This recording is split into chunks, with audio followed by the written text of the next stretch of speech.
Israel और America का Iran पर हमला और ईरान का इजरायल पर जवाबी कार्रवाई, यह पहली बार नहीं है, लेकिन नुकसान इस बार ईरान को सबसे ज्यादा हुआ है। अयातुल्ला अली खामनेई ईरान के सुप्रीम लीडर मारे जा चुके हैं। ईरान ने जवाबी कार्रवाई में 9 देशों को टारगेट कर पर हमले किए हैं, मिलिट्री बेसिस पर टारगेट किए गए हैं। और इसके साथ ही साथ देखा जाए तो पूरा मिडिल ईस्ट इस समय युद्ध के दौर में प्रवेश कर चुका है। सवाल यह है कि यह युद्ध क्या खत्म होगा?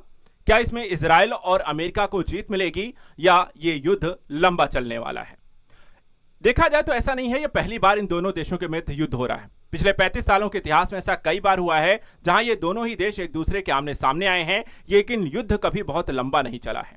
तो आइए समझते हैं आखिर मिडिल ईस्ट संकट आखिर कब तक चलेगा और इसमें जीत किसको मिलने जा रही है और मिडिल ईस्ट के जियोपॉलिटिक्स में इसका क्या प्रभाव पड़ेगा। सबसे पहले अगर हम देखें जो वर्तमान की स्थिति है, अमेरिका और इजराइल और ईरान के मध्य जो युद्ध की कहानी है ये अभी नहीं है, ये वर्षों पुरानी है और लगातार जो है अमेरिका और इजराइल ईरान को टारगेट करते आ रहे हैं, वो भी काफी लंबे समय से। और इस सब के पीछे की जो कहानी है इसकी शुरुआत अगर हम देखें कुछ ऐसी है, जहां पर अगर हम देखें पिछले 35 सालों में 5 से 6 बार, ठीक है, 5 से 6 बार सीधे सैन्य टकराव इन दोनों ही या कहें तीनों ही देशों के मध्य हो चुके हैं। ये लड़ाइयां जो हैं अक्सर जो होती हैं मिसाइल्स के माध्यम से, ड्रोन के माध्यम से और हवाई हमलों के माध्यम से लड़ी गई हैं। लेकिन इसमें एक खास बात रही इन लड़ाइयों में कि हर बार पूरे मिडिल ईस्ट में तनाव बढ़ा है और तेल की कीमतें लगातार बढ़ी हैं। ऐसा हर बार भी हुआ है जब भी ईरान का इन देशों के साथ युद्ध हुआ है। इस कहानी की शुरुआत सबसे पहले जो होती है 1988 में होती है। सबसे तेज और एक दिन का ये लड़ाई थी और इस एक दिन की लड़ाई को नाम दिया गया था ऑपरेशन प्रेइंग मैंटिस। यह युद्ध इतना खतरनाक क्यों था इसके आंकड़े बताते हैं कि अमेरिका ने ईरान की नौसेना पर एक बड़ा हमला किया था। जंग सिर्फ एक दिन ही चली थी, लेकिन इस जंग में ईरान को सबसे बड़ा नुकसान यह हुआ कि उनके करीब 50 से ज्यादा जो है सैनिक मारे जाते हैं और उनकी नौसेना का एक बड़ा हिस्सा जो होता है अमेरिका के द्वारा तबाह कर दिया जाता है। इसके कारण यहां पर अमेरिका को एक सीधी बढ़त यहां पर मिलती है ईरान पर और एक जीत के तौर पर अमेरिका इसे देखता है। लेकिन इसके बाद भी मामला इन दोनों देशों के मध्य शांत नहीं होता है। काफी लंबे समय के बाद सन 2020 में देखा जाए तो सुलेमानी के साथ एक तनाव की स्थिति फिर से इन देशों की बढ़ती है। वो दौर था यहां पर अमेरिका ने ईरान के कमांडर जो सुलेमानी को मार गिराया था। इसके पश्चात ईरान गुस्सा होता है। इस जवाबी कार्रवाई को रिटेलिएट करने के लिए ईरान ने इराक में अमेरिकी बेस पर करीब 11 मिसाइलें दागी थी।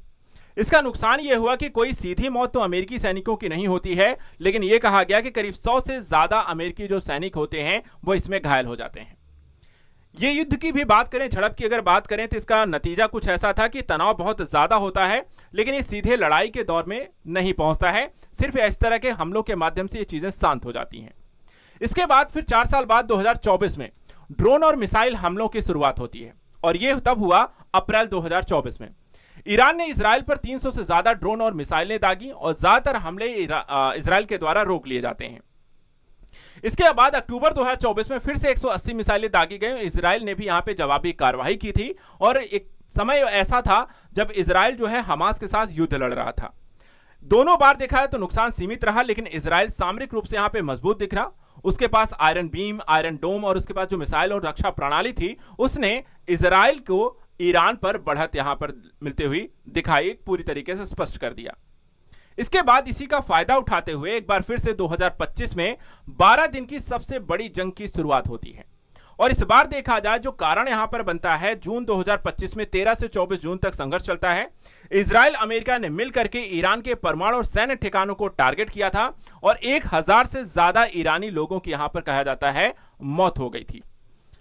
इस युद्ध के पीछे की जो कहानी थी, इस बार परमाणु प्लांट और फैक्ट्रियों को टारगेट करके बताया गया था कि ईरान जो है परमाणु हथियार बना रहा है और इस कारण से उसे ये रोकना होगा और इजराइल को यहां पर सीमित नुकसान होता है। इजराइल और अमेरिका के द्वारा जितने भी परमाणु प्लांट थे ईरान के टारगेट किए गए, उन पर हमला किया गया। कोई भी यहां पर बहुत लंबी 12 दिन की लड़ाई अब तक की देखा सबसे लंबी सीधी भिड़ंत मानी गई थी। इसमें अमेरिका और इजराइल को काफी हद तक कहा जाए सफलता मिलती है, लेकिन ईरान ने हमेशा दावा किया कि यहां पर बहुत कुछ नुकसान नहीं हुआ और उसके यूरेनियम जो प्लांट है वो भी अब भी सुरक्षित हैं। इसके बाद 2026 में एक बार फिर से हालत गंभीर होते हैं।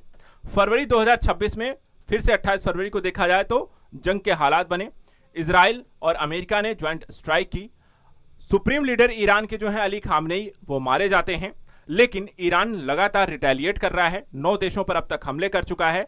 8 देश से 9 देशों में, जहां पर Israel, Bahrain, UAE, Qatar, Saudi Arabia, Jordan, Kuwait, Iraq सब शामिल हैं। इन सबको यहां पे टारगेट करके, जहां भी अमेरिकी बेस हैं, होटल्स हैं, रिजॉर्ट्स हैं, कई जगहों क्षेत्रों को टारगेट करके हमले किए जा रहे हैं। अब मुद्दा यहां पर यह है कि आखिर ये जंग कौन जीतेगा और ये किसको कितना नुकसान होगा और ये कितने दिन तक चलने वाली है, और फाइनल यहां पर देखा जाए तो इसका प्रभाव क्या होगा। क्या मिडिल ईस्ट संकट लंबा खींचने से देखा जाए तो ग्लोबल इकोनॉमी, तेलों के दाम में बढ़ोतरी और साथ ही साथ कई सारी अर्थव्यवस्थाओं को नुकसान होगा।